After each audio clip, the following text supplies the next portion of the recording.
Americano newspaper. Best newspaper in analysis in the state of Illinois. With over 20,000 copies in each edition, El Sueño Americano is available in all versions. El Sueño Americano Lake County, El Sueño Americano Pilsen, El Sueño Americano Southeast, El Sueño Americano Aurora, and sooner in many more regions. El Sueño Americano, the other side of news. The best analysis in regional, state, and national politics. El Sueño Americano is your alternative information in championnews.net. The conservative voice for Illinois news and commentary on education, pensions, and politics. Hello and welcome. This is Deb Gordills. Thank you so much today on Monday. Hope you had a great, wonderful Mother's Day. I had a wonderful Mother's Day. You know what my kids did for me? Oh, by the way, I have on the show Bill, William, Guillermo, Luna. Welcome back, Bill. Thank you for having me again. I had such great reviews from people after you were on my show, and I know that you went on a couple of other radio shows after you were here. You're just like a wealth of information. So I'm glad you were here this morning for us to chat. You had,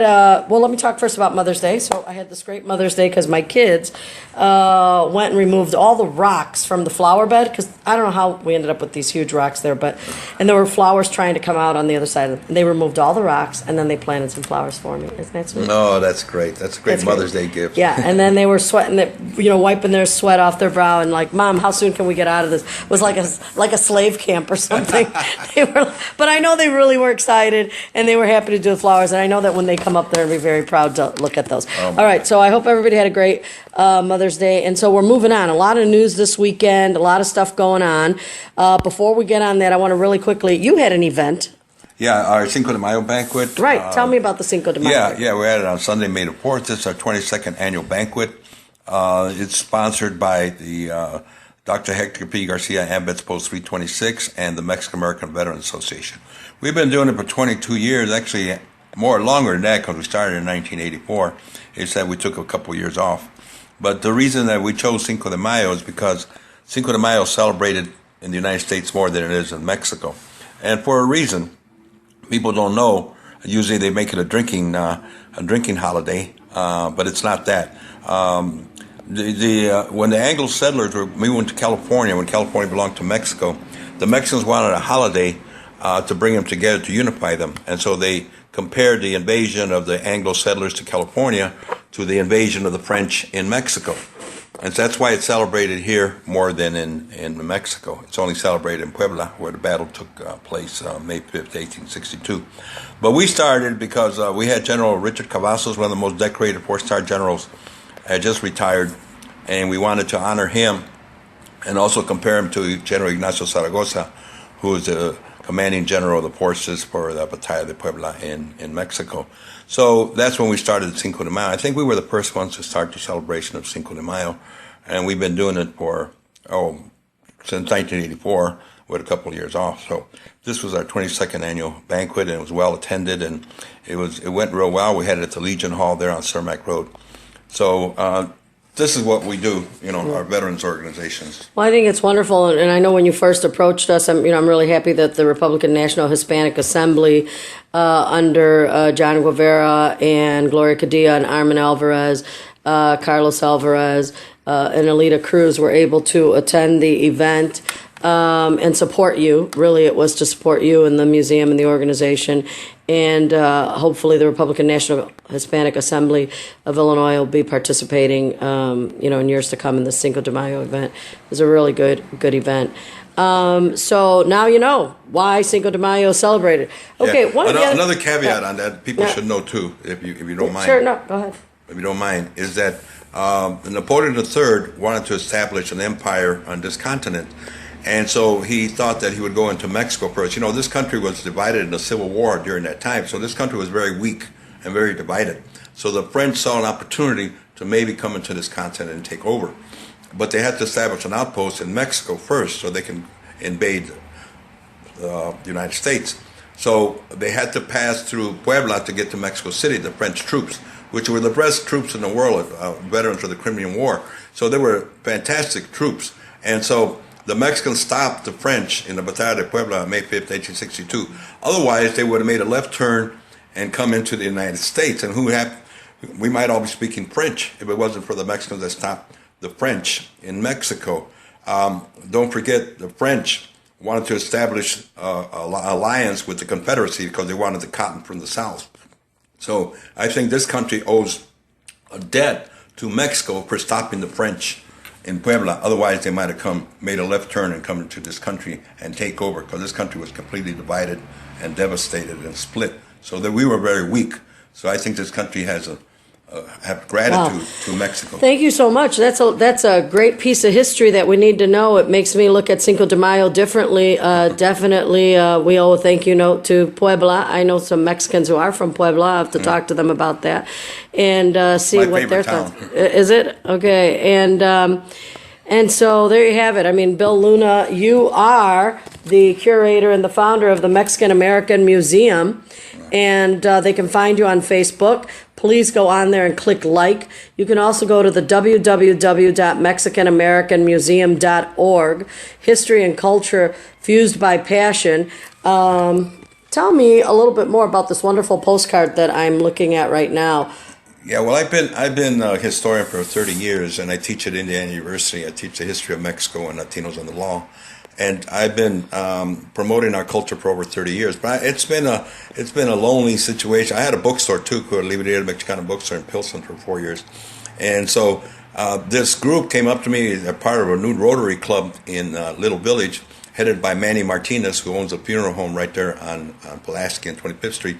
And so they had elections, and Manny's the president, and Bonifacio Iniguez is the vice president, and they have a treasurer who did the card. The name escapes me right now, but anyway, I'm glad that they took over. I'm the curator and the historian for the museum. The collection is mine. Everything.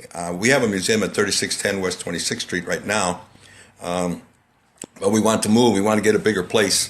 And we're asking people to help us to make this a real jewel in our community, either in Little Village or wherever we may be able to go to find a building. I have a 30-year collection. It's the only collection in the country. I have poster boards. I have books. I have frames, pictures. I have everything. I have artifacts, I have equipment. So if anybody out there wants to donate to your collection, they happen to have something that's very Mexican and historic, you can contact Bill Luna by going to www.mexicanamericanmuseum.org. And so we'll repeat that again at the end of the show. You know, Bill, right before we got on the radio, you were telling me about Rauner. You haven't seen any Hispanic Rauner. Yeah. Well, I hope the Republicans don't flub it again. Commercials. Yeah, I hope the Republicans don't dismiss the Hispanic community. I know I've seen African Americans on commercials by Rauner. I haven't seen any Hispanics. But they got a Latina running. They got. It doesn't matter. It doesn't matter. She speaks in Spanish. Ella habla español. Excuse me. You can't assume that everybody knows that just because you know that. You can't assume anything. Especially with a last name like Sanguinetti. It doesn't matter.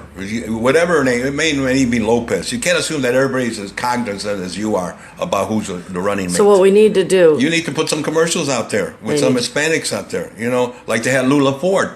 She's a very prominent black assistant superintendent of schools. Wait. You do know I don't work for the Illinois Republican Party. Well, it doesn't matter. Right. I'm just and I don't work for Rauner's campaign either. Okay. But go ahead. But I'm just saying, the Republicans are going to stub their toe again, taking us for granted. You know, they can't take us for granted, and they keep saying, well, you know, they have all the values that Republicans have: very conservative, very family oriented, et cetera, et cetera. That's not enough. That is not enough to say we have the same values. Well, I don't know, actually, that Hispanics understand that they have shared values with Republicans. I mean, that's a new message that El Sueño Americano newspaper's been trying to get out for over a year, is the shared values. The thing that you have to downplay is the fact that Mexicans primarily have been brought up with this saying that Democrats are the party of the poor and Republicans are the party of the rich. And that has been embedded in their mind for the longest time. But it's a lie. It's always been a lie. It doesn't matter. How do you down that? I mean, the Kennedys were all millionaires. I mean, you know, you have to bring... even now, Luis Gutierrez isn't poor. Richard Mell isn't poor. They got a lot of money. They make millions. This is the thing that's in their mind. I'm telling you, every Mexican that I know, you ask them, they said, the Republicans are the party of the rich. And just that simple. Just that simple. How do you counter that? We're coming out with information. The Democrats that are millionaires, you know... They don't know that. They think the Democrats are the party of the poor, and that's embedded in their mind. I recently saw a Facebook post that was referring to all the Democrat millionaires. That's what I'm saying. And then you had Romney, who's a millionaire, multimillionaire again, so that reinforces that thinking again. Unless you all said, born in Mexico, by the way. No, his father was. His father born in Mexico. Not him. But he didn't talk about that, did he? Why didn't he talk about that? Why? Because, some of the Republican Party, again, are their own worst enemy. All right? Because they have this thing about immigrants. Don't forget, Mexicans were immigrants like anybody else. And really, they have a right to be in this country more than any other immigrant. Because half of this country belonged to Mexico at one time. Mexicans are not foreigners. Okay? But the Republican Party keeps casting them as foreigners. And they're taking jobs away, et cetera, and that's not true. Okay, we were talking about Mexicans. Something came up on the internet. We kind of touched on it a little bit. There was a shootout at the border, the Texas-Mexican border. And you said your sister lives out that way? She lives in Laredo on this side. Yeah. In Laredo. Yeah, I've been to Laredo, by the way. My mother was born and raised in Texas. Okay. So been out there over, 10, 20 times. Tell me, what do you think's going on? What? Well, it's a very violent... Is it because it's hard to cross that border? Well, here's the thing. It's hard to cross now because the economy here drives immigration, okay? Right now, we're in a slump. The economy, American economy is in a slump, right? Okay, when we're at high peak, there is no border. When we're in a depression, and we are in a depression. We're in a depression. Then they tighten up on the border. They have to blame something. They blamed the Mexicans during the 30s. They rounded up over 1 million Mexicans during the 30s and sent them to Mexico. 60% were citizens. They didn't care. My friend Ruben Aguilar was one of them. The thing about it, when they got to Mexico, they had to register with the American. Wait, you had a friend, Ruben Aguilar, who was a United States citizen, and he still got deported. Right. And what year was this? This was in the 30s, during the Depression. 1930s Depression. And the reason they were deporting them is because... Well, they have to blame somebody. They can't blame the blacks. They got to send them all the way to Africa. They put the Mexicans on the railroad card. The railroads in Mexico are linked up with the railroads here. So it's very easy to put them right on the trains and send them right back to Mexico. Now, 60% were citizens. But when they got there, they had to register with the American consulate. So what happens to the boys when they turn 18 years old? They get their draft notice. So after they were kicked out of this country, they were forced to come back to fight for this country. And not one refused to serve. Not one refused to serve after they were kicked out. That is really amazing. How come we don't know this? Yeah, that's an important we don't want it there. because it's a black guy on this country. Okay? Same thing 1954. I'm sorry, why don't we want it? Because it's a black eye for this country. A black to admit sure, that they rounded up citizens and sent them to Mexico. Right. More than they talk about the Japanese Americans that were incarcerated during World War II. I remember that. Okay? Yeah, the 40s. But they talk World about that. And they receive reparations. Each family got $20,000. The Japanese families? The Japanese families. The Mexicans never got anything. Not a penny after they were shipped out of the country. Kicked out of the country. And they came back to fight in the war. And then they did it in 1954, Operation Wetback. Again. Operation Wetback? Yes, that's what it was called, Operation Wetback. 1954. Right, after the Korean War. See, they bring after they deported them, they said, "Oh, we need the workers." So what they did, they developed the Bracero program. Okay? We're going to talk more about that Bracero program when we get back. We're going to go to some commercials. You've been listening to William Guillermo Luna. I hope you've been enjoying this. He's from the Mexican-American Museum. I love his energy. Definitely a wealth of information. We're going to be back to talk about the Bracero program and some other stuff happening around the state and the country. When we get back after these commercials, you take care. You're listening to Deb Gordills. Sueño Americano newspaper. Best newspaper in analysis in the state of Illinois. With over 20,000 copies in each edition, El Sueño Americano is available in all versions. El Sueño Americano Lake County, El Sueño Americano Pilsen, El Sueño Americano Southeast, El Sueño Americano Aurora, and sooner in many more regions. El Sueño Americano, the other side of news. The best analysis in regional, state, and national politics. El Sueño Americano is your alternative information in championnews.net, the conservative voice for Illinois news and commentary on education, pensions, and politics. Hello and welcome back. You're listening to Deb Gordills here today out of Chicago, and our guest today is William Guillermo Luna. We've been talking about Mexican history and veterans and American history and its Mexican population. And we left off on the subject of braceros. You wanted to talk about Operation Wetback and braceros. Talk to me a little bit more about that, because I want to give you the opportunity to, share your message and things you were thinking about. So you were at 1954 with the braceros and the Wetback organization. Well, the bracero program started in World War II because once they deported the Mexicans, they said, who's going to do the work? So they developed this bracero program to the Department of Labor to bring Mexican workers with a kind of a pass, a labor pass, to come and work in this country. Bracero comes from the word brazos, which means arms. Okay, and so they developed the bracero program in 1942, and it lasted up until the 60s, where they brought Mexican workers in here. But what happens when and they also during the Korean War in the 51 and so forth, up to 54, 55. They needed the workers, so what happens when the troops come back? The Mexicans are now excess, so let's send them back to Mexico. So they developed Operation Wetback in 1954. When the veterans came back from the war, okay, the Mexicans are now excess after they were used in the bracero program, and they're sent back to Mexico during Operation Wetback. Wow, well, you know what, Bill? I'm so grateful because you've given us a period of time from 1930s to 1960 at a time where we see the United States government sort of trying to figure out where it's at with its Mexican population. Right. And so we see a deportation occur of citizens who have a Mexican descent in the 30s.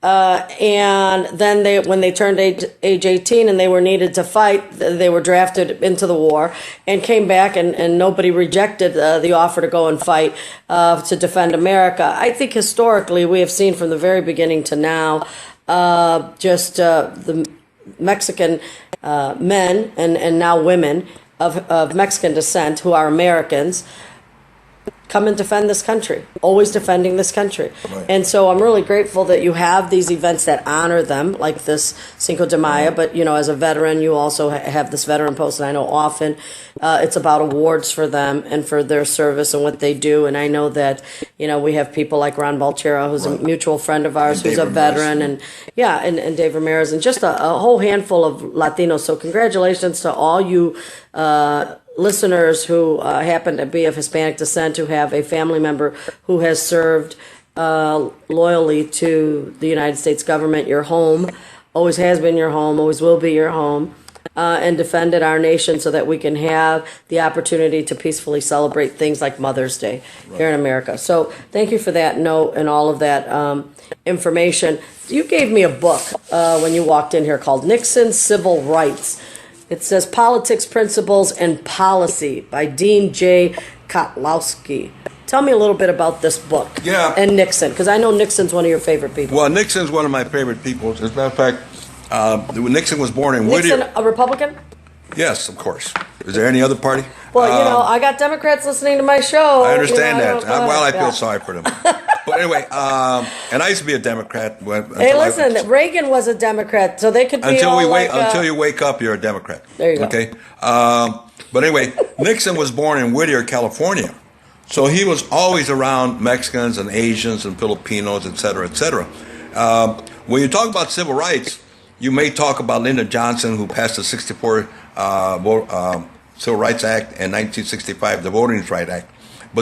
But you never hear about Nixon in civil rights. And the thing about it is that when Nixon came to the White House, the Voting Rights Act in '65 only covered the black states, Alabama, Georgia, Louisiana. It didn't cover any of the Southwest. And it wasn't until Nixon came to the White House that says he expanded the Voting Rights Act to cover all the Southwest, because he was familiar with Mexicans and Asians and Filipinos and white people. He told Lyndon Johnson, we need to have more programs for these individuals, because he says, we have enough programs for blacks. How about that? A Republican president that's inclusive of minorities. Because often that message is not delivered, that Republicans seem to just be all white. But here you have a white president, Republican Nixon, who goes into office, and the first thing he does is he includes and contributes to the diversity of the party by bringing in Hispanics and Asians. Well, the way he did it in a couple of ways. I worked for the U.S. Civil Service Commission as the Spanish-speaking program coordinator, and Nixon was the one that established what was at that time called the 10-point program. in the U.S. Civil Service Commission to hire more Latinos, Hispanics, whatever, into the federal government. He's the one that established the 10-point program. It's now called the Hispanic Employment Program, and I was the regional coordinator for the U.S. Office of Personnel Management to implement that program for 6 states. He's the one that started that. He also set up the Cabinet Committee on Opportunities for Spanish-Speaking People, headed up by Martin Castillo, to include more Hispanics in every walks of life. That was Nixon. Also, he appointed Ramona Banuelos from California.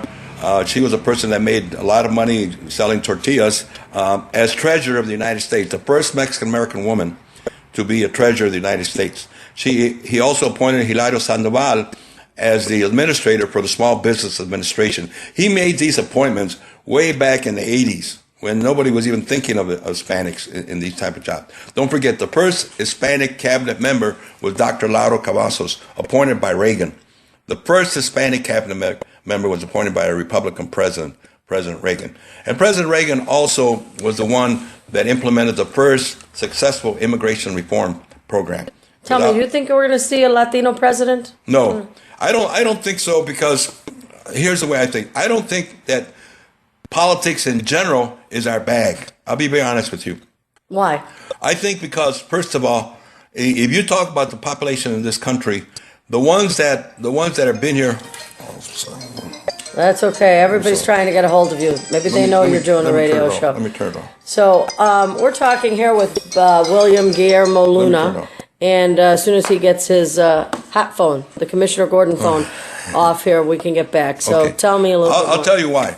We had a classic example of why this reinforces my thinking, is that the most qualified candidate in the primary, when Obama ran, when Hillary ran, when Edwards ran, was an Hispanic. And you know who it was? It was Bill Richardson. Bill Richardson was governor of New Mexico, Secretary of Energy under Bill Clinton, ambassador to the United Nations, congressman for 4 terms. Hillary didn't have that. Obama didn't have it. Edwards didn't have it. And he only got 5% of the vote. A bilingual person, governor of New Mexico, all of those qualities. See, qualities don't really count in this country. It really don't count. It's charisma. It's American Idol.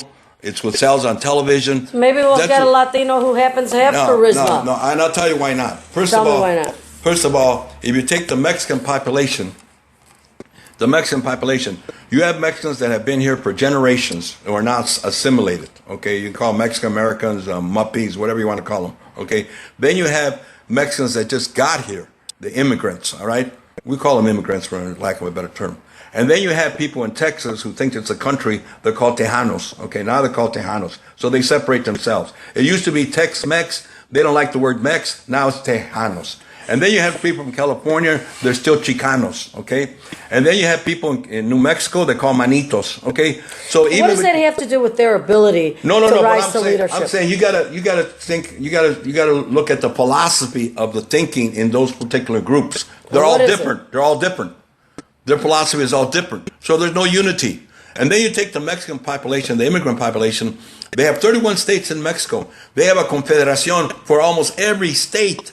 They're all divided.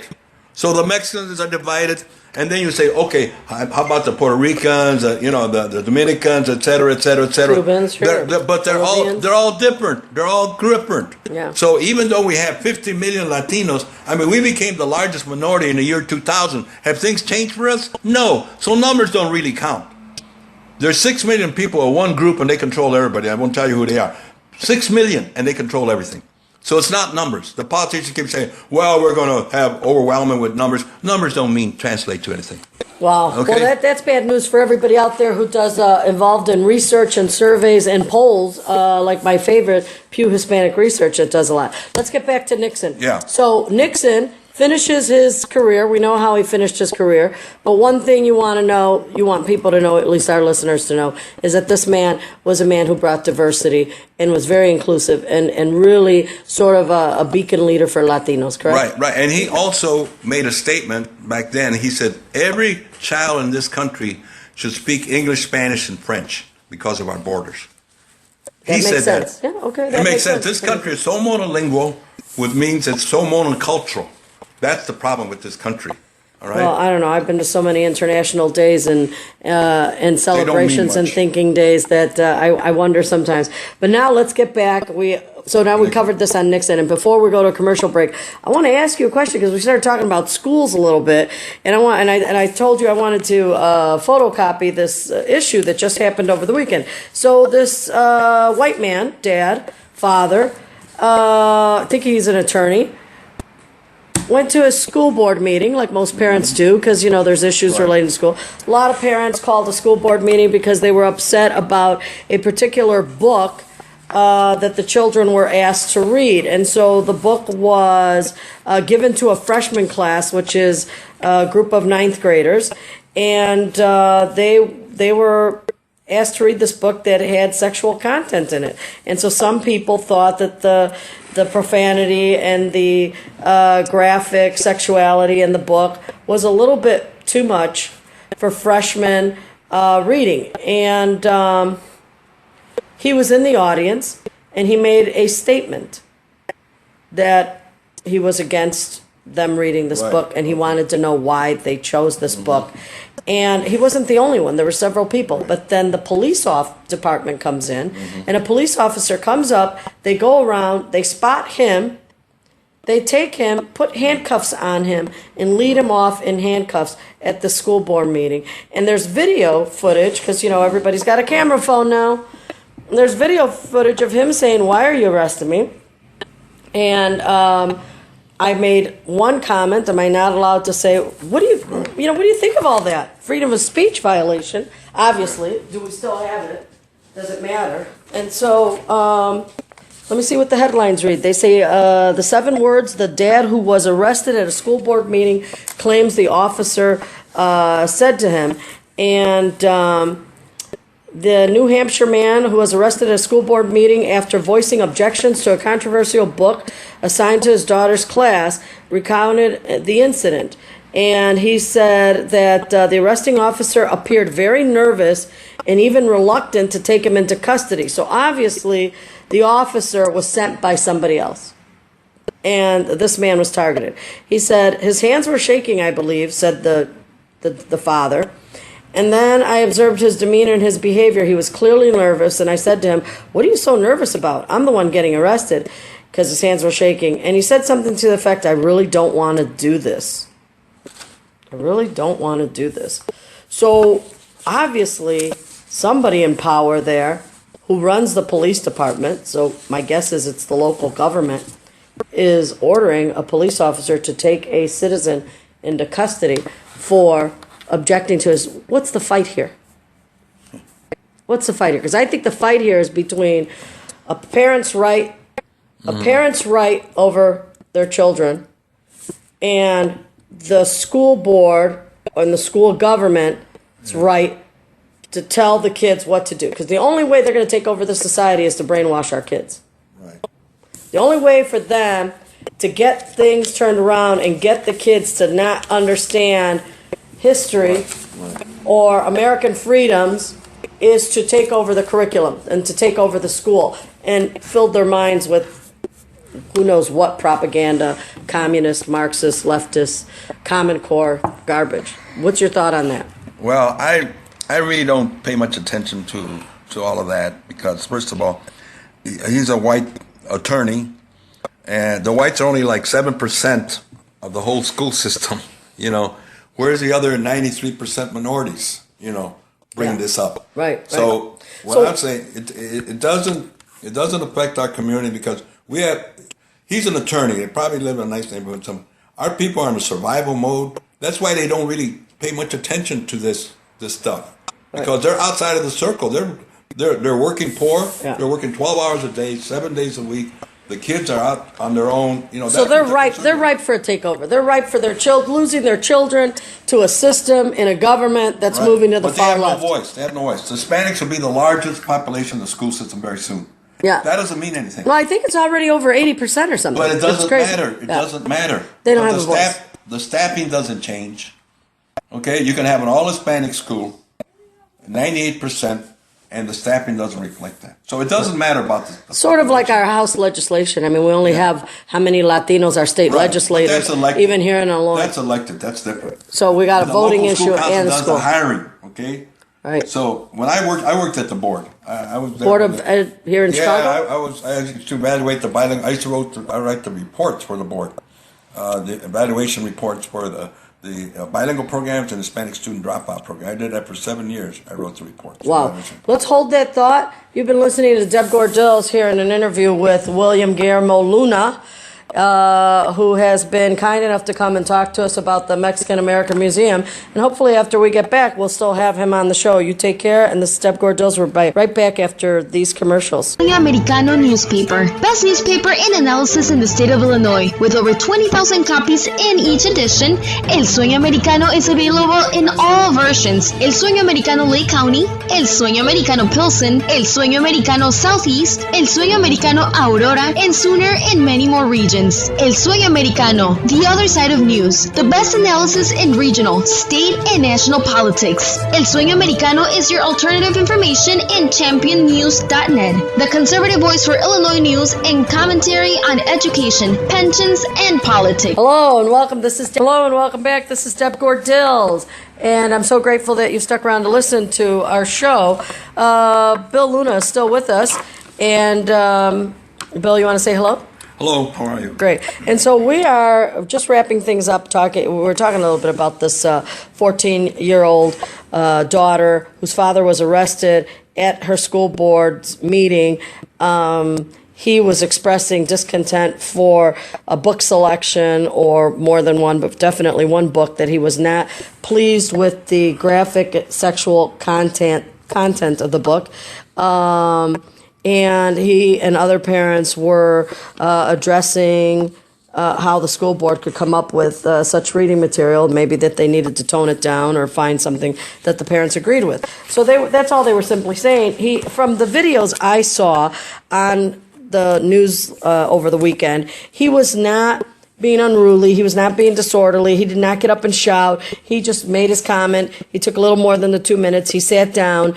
The police officer approaches him. He seems surprised. Everybody seems surprised to see the police officer come in. The police officer pulls him out of his seat, handcuffs him, and walks him out of the school board meeting, telling him that he's being arrested and for disorderly conduct.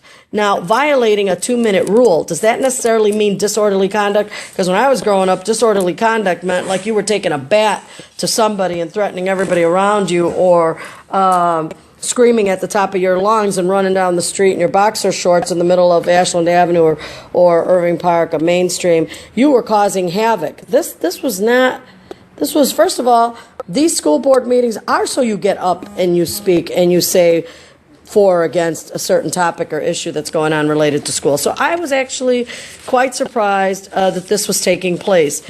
And, I know that Bill had mentioned about the percentage of Hispanics and whites in public schools, and that maybe that this really isn't an area that he wants to talk about or discuss, but for me it's a freedom of speech violation, and we need to, every time we see anybody's right to free speech be shut down, it really should be frightening to Americans, because we have a constitution in place that gives us those liberties and those rights, and I hate to think or see that that's diminishing at the rapid rate that it is here in America. So all I'm going to say is go to your school board, get involved in the local school council. Don't let them think that they can bully you by arresting parents for making comments. You have a right to say what you need to say about your children, for your children, with the schools that they're at. And these boards should be listening to you and respect what you have to say to them. So that's all I'm going to say about that. We're going to move along to another topic. I have not followed lately the last couple of days with the Cliven Bundy issue out in Nevada. But I hope that no news is good news, and that he does continue to be able to possess his property rights because there is a property rights issue here that's going on, and that it all moves in Mr. Bundy's favor.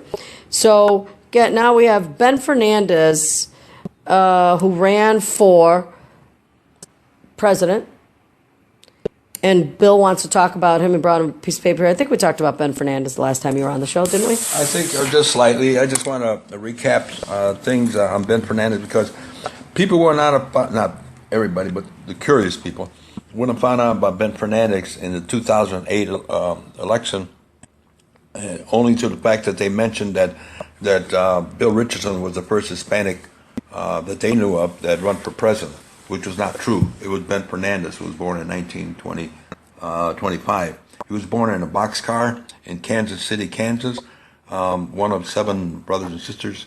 They used to call him Boxcar Ben. He joined the United States Army Air Force during World War II. So when he got out of the service, he only had $20 in his pocket and a GI Bill. He got a degree in economics, California University. He went on to become a millionaire, an ambassador to the United Nations. Ambassador to a country. People don't know about Ben Fernandez. His brother had a jewelry shop in my hometown in East Chicago, Indiana. And I knew about Ben because he used to visit his brother quite a bit. Ben is a person that was very bright, and he married a model, one of the top models in California. And he ran for president in 1980, losing the primary to Ronald Reagan. It really was no loss, because Reagan was like the champ of politics at that time. But to have a Mexican running for president as a Republican in 1980 was unheard of. And we're not doing that good now. I mean, you have more Latinos, quote unquote, 50 million Latinos now and all that stuff. It really doesn't matter. You can take my community, little village, La Villita, which is South Lawndale. We have about 90,000 people, about 98%, or maybe lower now, maybe 94% Mexican. And out of that number, you have 16,000 registered voters. Out of that number, you only have about 4,000 that vote. So it's not something that really they gravitate to, because don't forget, they come from Mexico, and Mexico has 31 states. Every state is different. They have their own governors, and these towns, they have the mayor, who's the son becomes the mayor, et cetera, et cetera. So politics isn't really very important to them. Don't forget, Mexico had the same party for 75 years. So they were never really a democracy. So when they get this registration card, they ask me, can I ride the bus with it? Can I get some food with it? What can I do with this? Well, you can vote. Vote, and what do I get for it, though? They don't get anything. They don't see any translation to power. They don't see that if they vote more, they might get more funds for the schools, they might get better services, et cetera, et cetera. They don't translate that. There's no connection to that. It sounds to me like in your youth, there just was no Latino leadership. We didn't have any. We just got here. And as a young adult, you didn't see any Latino leadership. No, my leadership was at home. See, we've lost that. Okay. We've lost that leadership. So talk a little bit more about your leadership at home. So you did not see, there was no Hispanic leader in the community who happened to be a leader. Everybody was sort of going along to get along and trying to figure out their place in the community. Yeah, well, they had just got here, and that's why. What year? Now, you were born in what year? I was born in 1936. So 1936. During the Depression. Okay. So you're about 75? I'm 78. 78. And during that time, and I was raised on welfare because I was an orphan. Raised by a foster mother who came from Mexico. My dad was in prison. He was an undocumented worker, and he was in prison for killing somebody. And so we were raised on welfare. But the thing that saved me, in a sense, made me a little different, is that I was raised a Mormon. So we were the only Mexican family in Indiana that were Mormons.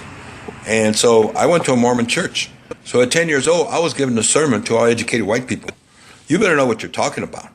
The Mormons really developed leadership in their church. That's where I got my leadership skills. From my mom, who had to run a home by herself on welfare, and also in church, where you can become a leader.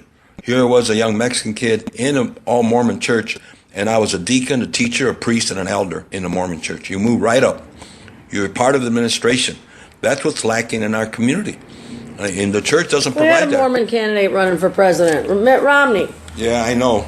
The thing about it is I think the Republicans shot themselves in the foot because they didn't cater to to the Mexican population or the Hispanic population.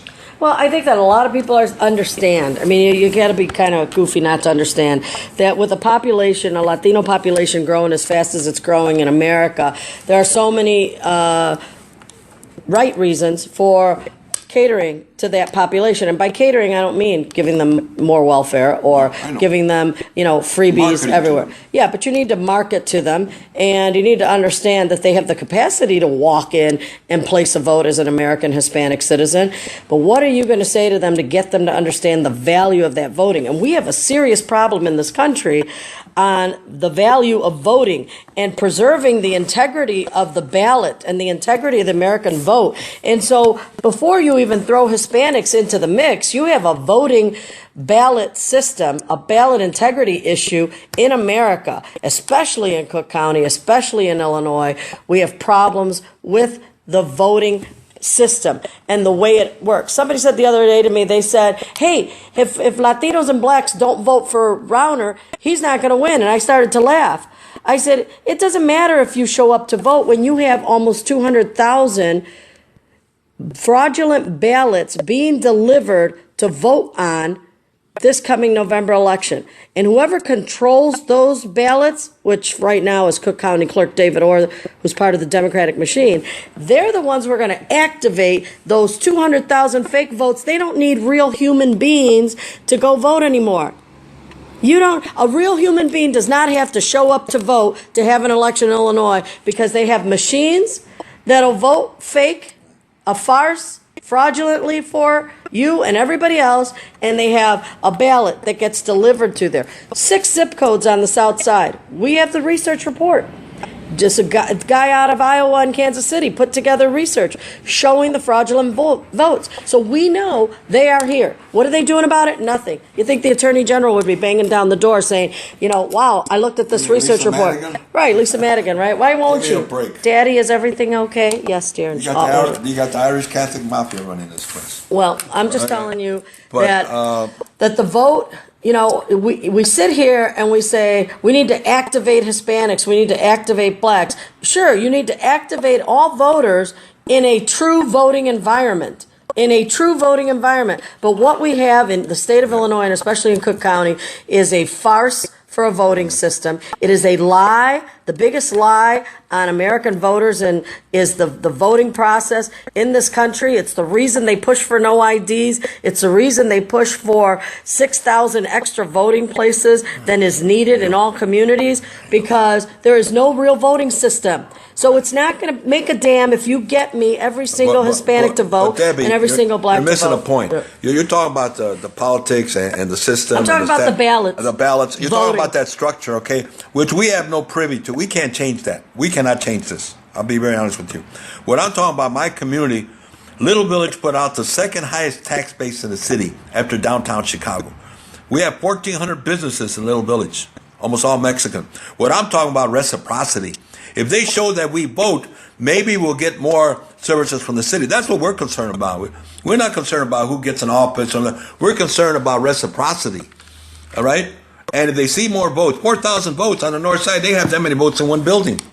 All right? How about if I told you that you could get every one of them to vote, and then I could just get rid of those ballots, and you'll never see them, and you can hoop and holler and jump up and say, we all voted. But according to what they have over there in tabulation, you don't get it. Not too long ago, I remember they found a burning car. What did they find in there? Ballots. They found, and I think it was down in your area on the southeast side, ballots. You do have to be concerned about the system. I know that you're not thinking that, but you have to fix the structure. I'm concerned about it, Debbie, but we can't even change locally. Our alderman has been there 21 years. Okay, if you stay quiet, you can't change Well, that's things. what I'm talking about. You need to get out. We need to activate our people. We have to have voter education, not voter registration. We have to give them a purpose for voting. See, we're not giving them a purpose for voting. Very good. You no know matter what? if it's fraudulent, no matter. Yeah. I'm talking about voting. At least they see the numbers voting. Got it. Because, That's what I'm talking about. Hey, listen, I came up with El Sueño Americano newspaper to get that message out. We but talk it about almost has the to be door by stand door. It has to be. we put out 22,000 by door to door, 22,000. Yeah. We hit But Little Village. Our people need one-on-one. Well, okay. Well, I'm only one person. Activated by, there's that way. You have to build a friendship with our people. You have to know them. Okay, you can't just bombard them with it. It doesn't work that way. Doesn't work that way. Town hall meetings, all that. We don't have anything like that. Oh, certainly the alderman doesn't want any of that. Well, I hope that somehow you and others in your community can be beacon of lights for your community. We're going to go to a commercial here in just a second, and we're going to come back for more fiery talk from Bill Luna. You've been listening to Deb Gordills here today, and we'll be back after these commercials. Thank you. Sueño Americano newspaper. Best newspaper in analysis in the state of Illinois. With over 20,000 copies in each edition, El Sueño Americano is available in all versions. El Sueño Americano Lake County, El Sueño Americano Pilsen, El Sueño Americano Southeast, El Sueño Americano Aurora, and sooner in many more regions. El Sueño Americano, the other side of news. The best analysis in regional, state, and national politics. El Sueño Americano is your alternative information in championnews.net. The conservative voice for Illinois news and commentary on education, pensions, and... Hello and welcome back. This is Deb Gordills, and we've had an interesting conversation with William Guillermo Luna. So Bill Luna is still with us here, and we're going into our final segment here. We've had a lot of discussions today, Bill, about a lot of topics. We've talked mainly about not immigration so much as we've talked about Hispanic culture and Hispanic success stories like Ben Fernandez and others. And we've also talked about the struggles that the Mexican community has, a Mexican community that you've been a part of, Mexican community where you live, the lack of leadership coming up, whether it's men or women in this community. You and I differ in one thing, and I am very much a we can do anything we want to do kind of thinker. And you seem, and maybe it's our age difference. You know, I'm going to be 54 and you're going to be 80 years old. And, you know, you've had a great run at leadership. You've been involved in a lot of things. Refresh our memory again. What is your background, your resume experience? Well, I don't want to. First of all, I was. Please brag. I want you to brag. Tell me exactly what you've done. First of all, I was a steel worker for 15 years because I come from a steel mill town. But I graduated from Indiana University with a degree in elementary education. I became a school teacher for a while, and then I went to work in civil rights. I worked in the City Hall in East Chicago, Indiana, in the Human Relations Commission. I was a project director for a EO program, and I became familiar with the civil rights programs. And then I got hired with the U.S. Civil Service Commission as the Equal Employment Opportunity Specialist. And then I became the Regional Hispanic Employment Program Manager for 7 years for the U.S. Office of Personnel Management. Then I went to work for the state of Illinois as a supervisor for training in the Illinois Department of Human Rights. And then I went to work for McDonald's as a affirmative action manager. But, you know, in the community, I've been involved many, many years. I'm now the curator, I used to be the president of the Museum of Mexican Culture and History. I teach Mexican culture and history because I think if we have a firm hand on our identity, we can withstand a lot. You know, because you have to have a sense of worth, a sense of self-esteem to go forward. I retired as a lieutenant colonel in the military. I started out as a private, and I was a paratrooper and a Green Beret. I also was a boxing U.S. Army Golden Gloves boxing champion, and I've been in boxing for almost 40 years. I think we have a responsibility to our people. Like I said about the voting, I work at the polls, and I see the addresses on the poll sheets, and the people live right across the street, and we're open from 6 in the morning to 7 in the evening, and they don't even bother to cross the street to vote. So, I mean, there's a problem. That is a real problem. There's a real apathy in our community, but it's lack of information. Our community is probably the least informed of any community, and we got a lot of rags in the community that really don't provide a lot of information. Absolutely right. I'm in agreement with you 110%. It is lack of information, and there was no doubt that became obvious and evident to me and to many others that I work with. You know, I work with another handful of Latinos, over 100 of them who are involved politically, all on the Republican Party side. And I know probably quite a few hundred Latinos that work on the Democratic side. And lack of information is what stops our people from understanding that they need to rush the ballot poll. And I'm not saying to people, don't vote because it's a farce. I'm just saying I need more than 200,000 of you Latinos who are sitting at home in Illinois to come out and vote. Or I need 200,000 anybody who just driving their car right now listening to this radio show and hasn't voted to come out and vote, because I got close to 200,000 votes that I know of for sure that the Democratic machine is going to activate in Illinois in November, fraudulent votes that'll become active. And so I'm going to need 200,000 to match that, to just make that null and void so that the voice of the people are heard everywhere else they cast ballots. We must have a high voter turnout to be able to confront the high ballot turnout that is fraudulently put out by everybody. Now, the Board of Elections and Cook County Clerk David Orr has gone on record as saying they cannot clean the voter rolls. They cannot take out those ballots. It costs too much money, and the city doesn't have the money to do that. So we have to trust them and put them on the honor system that they're going to have those ballots there, but they're not going to be activated. Nobody's really going to use them or vote for them. What do you think about that? Well, David Orr has a history, you know that, and when he was an alderman, and now he's a clerk and all that. He was an alderman? Tell me about it. What's his history? Well, he integrated, what was that area that he represented up on the north side? It escapes me right now, but he integrated, and I mean, the place is, it's not like it used to be in a sense, you know, there's a lot of low-income housing, Section 8 housing, it's destroyed the whole neighborhood. That's David Orr, that's what he did, that's his legacy. So, you know, it's the machine again, and it's been for years and years and years. I don't know whether we can get rid of it. We got to have term limits. I don't know how we can get rid of this. Chicago that's why it's called Crook County. You know, Rauner's pushing for term limits. What about term? I mean, I agree with you. Term limits, we have to have them.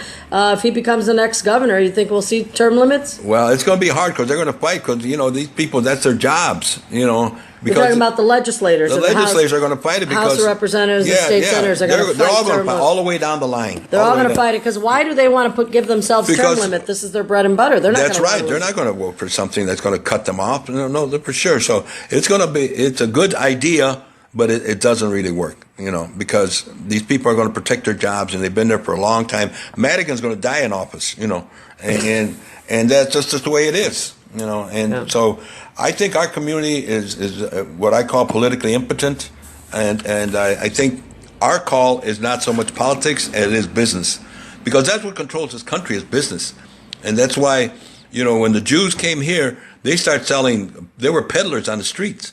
You know, you take the NBA, this big thing about Sterling and stuff like that. There's 39 owners of the basketball teams in the NBA. 36 happen to be Jewish, you know, because they see that business mandates. They're the lobbying groups. They have the money to dictate. So our community is about business. What do you think about the Sterling thing? Should we? I don't even care about it. I don't care about it. But he has a right to say whatever he thinks. Well, the thing about it is this country is so politically correct that it's destroying us. Do you think our show's politically correct? I don't think our show's politically correct. No, I'm just saying that, you know, the majority, you have to be politically correct. We're not used to the truth anymore. Well, I hope that people understand you are listening to Truth Radio. And I'm too old to change. And I struggled. I was raised on welfare by a curandera, a faith and herb healer, you know. So, and I went through a lot of tough times, 3 marriages, you know. So, I think that we all have a responsibility to give back, and that's what I've been trying to do all my life is to give back. My mom says you can't take it with you; you got to give back. So, that's what I hope to do. I just want to mention quickly Frank Casillas, who was Assistant Secretary of Labor under Reagan. He was one of the highest-ranking Mexican Americans. He's Republican. Republican. He's from my hometown. I'm mentioning Republicans. I don't talk about Democrats. I only talk about Republicans.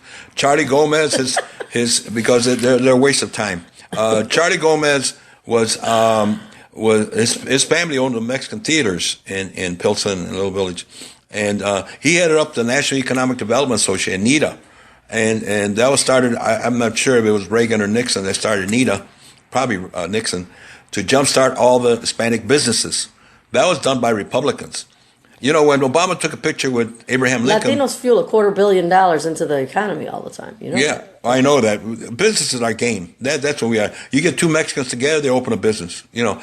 And that's where we're going. It's not so much politics, it's business, because business is what drives this country. Business dictates politics. Yeah, but politics today is taking down businesses. I mean, it's, the small businessman is struggling to make it. They're shutting people down. They're taxing them right out of their whatever they've had. Whether the business has been around for 2 years, 25 years, 50 years. You're hearing Montgomery Ward's closed down after 100 years. How do you survive the Depression and then you get closed down now during the Obama administration? What is that? Well, we're waiting until Obama gets out for sure. And these people are willing to wait. In my area, on 26th Street, we lost 65 businesses already. But a lot of it is those meters. Parking. It's killing us. It's killing our community to do it purposely.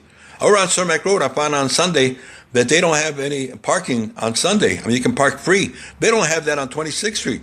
So they're discouraging shoppers from going into that business area. But they're killing businesses in all the communities, and they're also killing it downtown. You can't park downtown either. I really can't handle downtown or everybody else. I can only talk about my community. Yeah. I can't talk about everybody else's parking is the same. The parking is the same. They have to fight their own struggles. Nobody comes and fights our struggles. We have to fight our own struggles, because I can't talk about everybody else. Well, on that note, we want to make sure that everybody gets out and becomes a leader in their community. And like Bill Luna, you take up an issue in your community and you fight about that issue and you discuss that issue and you try to create change. You got to try to create change. And if everybody does their part. Yeah, that's what it is. Everybody wants the big picture. Oh, I'm going to solve the problems of the country. That means they're just using an excuse not to do anything locally.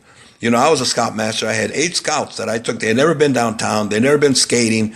You have to do something. Roll up your sleeves and do something, not just talk about it. I like that. I like that philosophy.